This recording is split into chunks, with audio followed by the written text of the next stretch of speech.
महावीर हनुमान को भगवान शिव का 11वां रुद्र अवतार कहा जाता है और वे प्रभु श्री राम के अन्य भक्त हैं। हनुमान जी ने वानर जाति में जन्म लिया। उनकी माता का नाम अंजनी और उनके पिता वानरराज केसरी है। इसी कारण इन्हें आंजनाय और केसरी नंदन आदि नामों से भी पुकारा जाता है। एक बार अयोध्या के राजा दशरथ अपनी पत्नियों के साथ पुत्रेष्टि हवन कर रहे थे। यह हवन पुत्र प्राप्ति के लिए किया जा रहा था। हवन समाप्ति के बाद गुरुदेव ने प्रसाद की खीर तीनों रानियों में थोड़ी थोड़ी बांट दी। तभी अचानक कहीं से एक चील आई और खीर का एक भाग अपने साथ एक जगह ले गया जहां अंजनी मां तपस्या कर रही थी। वह चील कहने लगी, हे माते, आंखें खोलिए और इस प्रसाद को ग्रहण कीजिए, इससे आपकी मनोकामना शीघ्र ही पूर्ण होगी। तपस्या करती अंजना के पास वह जब प्रसाद की खीर आई तो उन्होंने पूछा कि ये किसने दिया।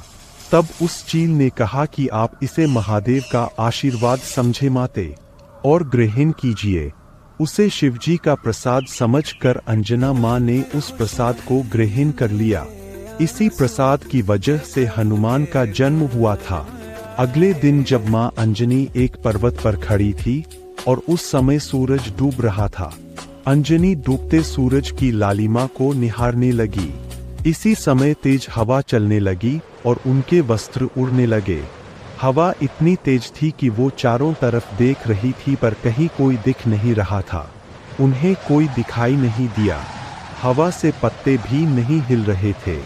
तब माता अंजनी को लगा कि शायद कोई मायावी राक्षस अदृश्य होकर यह सब कर रहा होगा। उन्हें क्रोध आया और उन्होंने कहा कि आखिर कौन है ऐसा जो एक पतिपरायण स्त्री का अपमान कर रहा है। तब पवन देव प्रकट हुए और हाथ जोड़ते हुए अंजनी से माफी मांगने लगे। उन्होंने कहा कि ऋषियों ने आपके पति को मेरे समान पराक्रमी पुत्र का वरदान दिया है, इसलिए मैं विवश हूं और मुझे आपके शरीर को स्पर्श करना पड़ा। मेरे अंश से आपको एक महातेजस्वी बालक प्राप्त होगा। उन्होंने यह भी कहा कि मेरे स्पर्श से भगवान रुद्र आपके पुत्र के रूप में प्रविष्ट हुए हैं। वही आपके पुत्र के रूप में प्रकट होंगे। चलिए आपको बताते हैं कि ऋषियों के वरदान और शिवजी के जैसे रुद्र रूप की क्या कहानी है। एक बार वानर राज केसरी प्रभास तीर्थ के पास पहुंचे। वहां उन्होंने ऋषियों को देखा जो समुद्र के किनारे पूजा कर रहे थे। तभी वहां एक विशाल हाथी आया और ऋषियों की पूजा में खलल डालने लगा।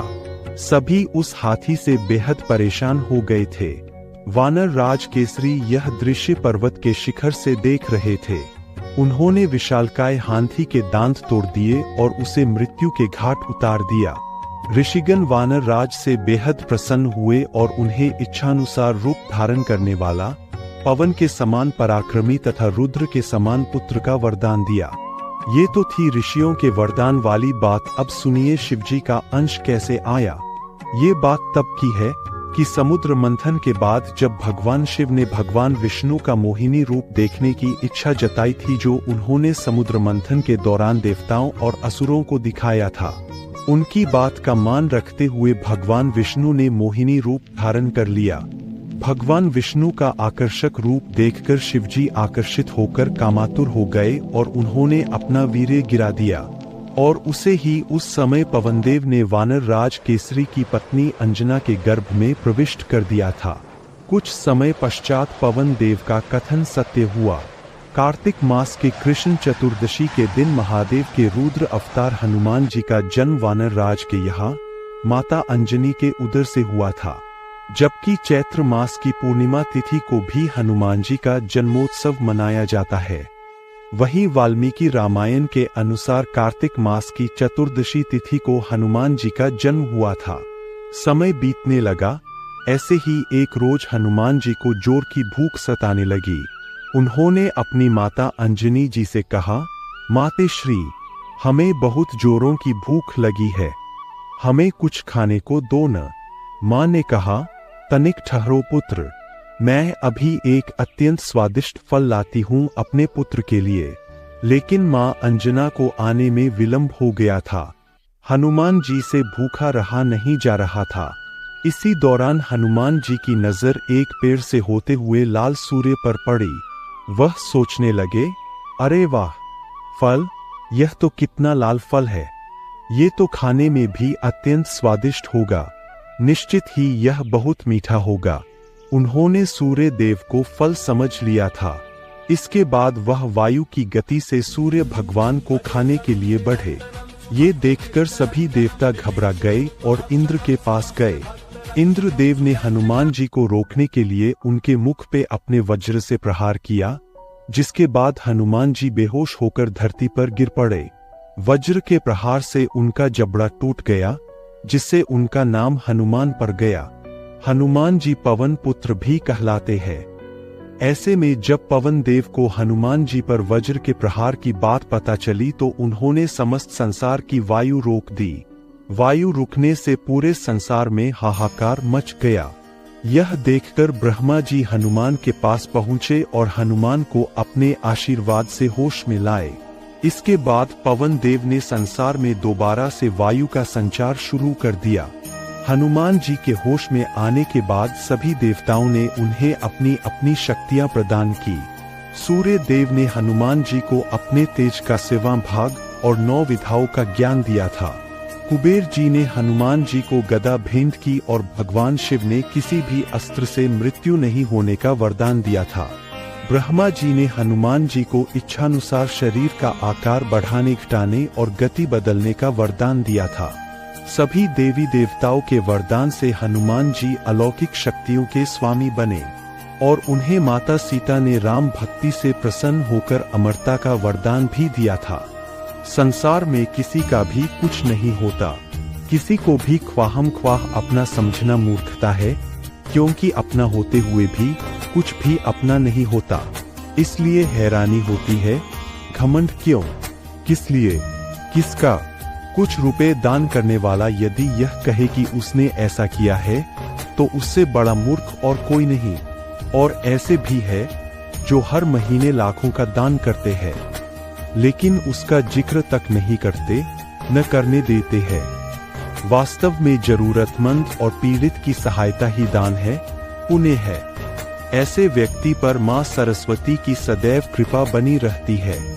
पर क्या किया जाए, देवताओं तक को भी अभिमान हो जाता है और उनके अभिमान को दूर करने के लिए परमात्मा को ही कोई उपाय करना पड़ता है। गरुड़, सुदर्शन चक्र तथा सत्यभामा को भी अभिमान हो गया था और भगवान श्री कृष्ण ने उनके अभिमान को दूर करने के लिए श्री हनुमान जी की सहायता ली थी। श्री कृष्ण ने अपनी पत्नी सत्यभामा को स्वर्ग से पारिजात लाकर दिया था और वह इसीलिए अपने आप को श्री कृष्ण की अत्यंत प्रिय और अति सुंदरी मानने लगी थी। सुदर्शन चक्र को यह अभिमान हो गया था कि उसने इंद्र के वज्र को निष्क्रिय किया था। वह लोकालोक के अंधकार को दूर कर सकता है। भगवान श्री कृष्ण अतंत उसकी ही सहायता लेते हैं। गरुड़ भगवान कृष्ण का वाहन था। वह समझता था भगवान मेरे बिना कहीं जा ही नहीं सकते, इसलिए कि मेरी गति का कोई मुकाबला नहीं कर सकता। भगवान अपने भक्तों का सदा कल्याण करते हैं, इसलिए उन्होंने हनुमान जी का स्मरण किया। तत्काल हनुमान जी द्वारिका आ गए और वह यह भी जान गए कि श्री कृष्ण ने क्यों बुलाया है। श्री कृष्ण और श्री राम दोनों एक ही है, वह यह भी जानते थे। इसीलिए सीधे राजदरबार नहीं गए, कुछ कौतुक करने के लिए उद्यान में चले गए।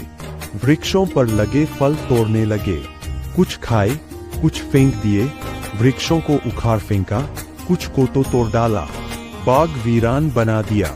फल तोड़ना और फेंक देना हनुमान जी का मकसद नहीं था, वह तो श्री कृष्ण के संकेत से कौतुक कर रहे थे। यह बात श्री कृष्ण तक पहुंची कि किसी वानर ने राजोद्यान को उजाड़ दिया है, जल्दी कुछ किया जाए। श्री कृष्ण ने गरुड़ को बुलाया और कहा, जाओ, सेना ले जाओ, उस वानर को पकड़कर लाओ। गरुड़ ने कहा, हे प्रभु, एक मामूली वानर को पकड़ने के लिए सेना की क्या जरूरत है, मैं अकेला ही उसे मजा चखा दूंगा।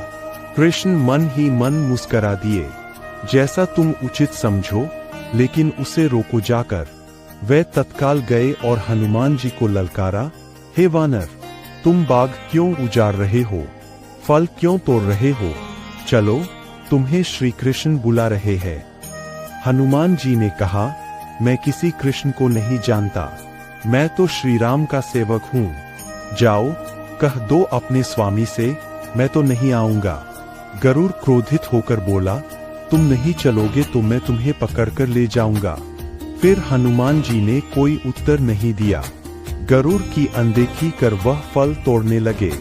गरुड़ को समझाया भी कि वानर का काम फल तोड़ना और फेंकना है, मैं अपने स्वभाव के अनुसार ही कर रहा हूँ, मेरे काम में दखल न दो, क्यों झगड़ा मोल लेते हो, जाओ यहाँ से, मुझे आराम से फल खाने दो।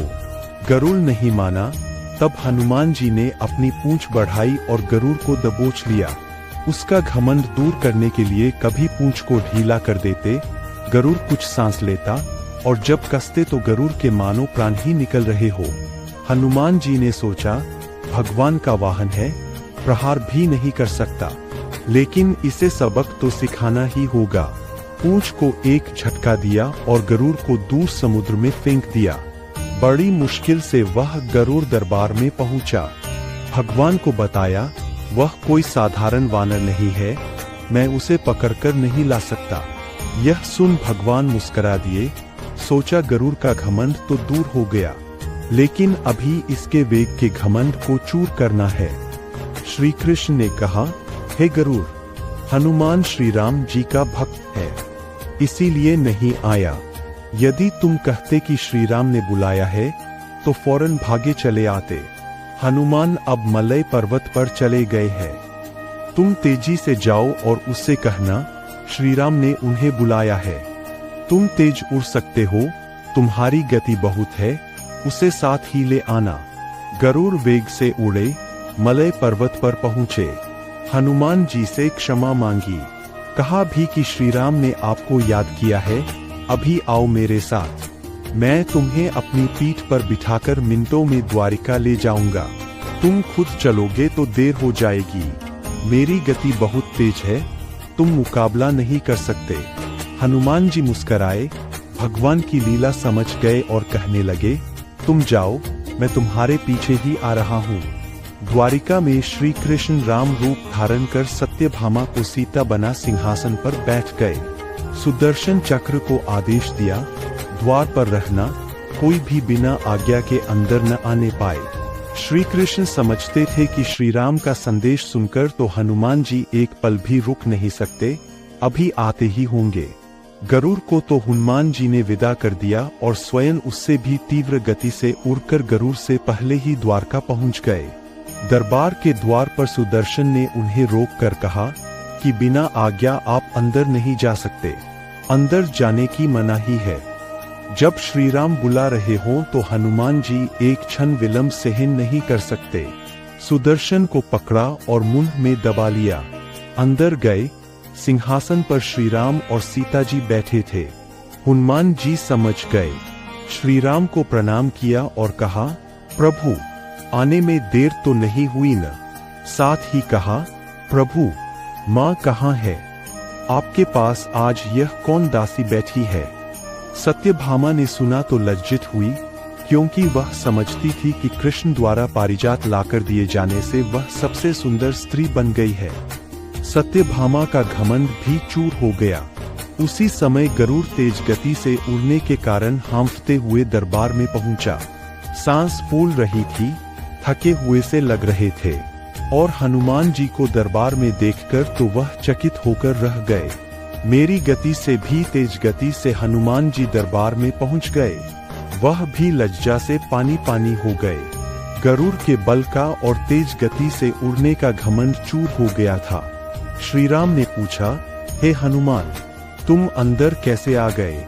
किसी ने रोका नहीं? रोका था भगवान सुदर्शन ने। मैंने सोचा आपके दर्शनों में विलंब होगा, इसलिए उनसे उलझा नहीं, उसे मैंने अपने मुंह में दबा लिया था। और यह कहकर हनुमान जी ने मुंह से सुदर्शन चक्र को निकालकर प्रभु के चरणों में डाल दिया, और इस तरह तीनों के घमंड चूर हो चुके थे। श्री कृष्ण यही तो चाहते थे। श्री कृष्ण ने हनुमान जी को गले लगाया, हृदय से हृदय की बात हुई और उन्हें विदा कर दिया। इस कथा से आपको क्या सीख मिली, कमेंट में अवश्य बताएगा। जय श्री राम।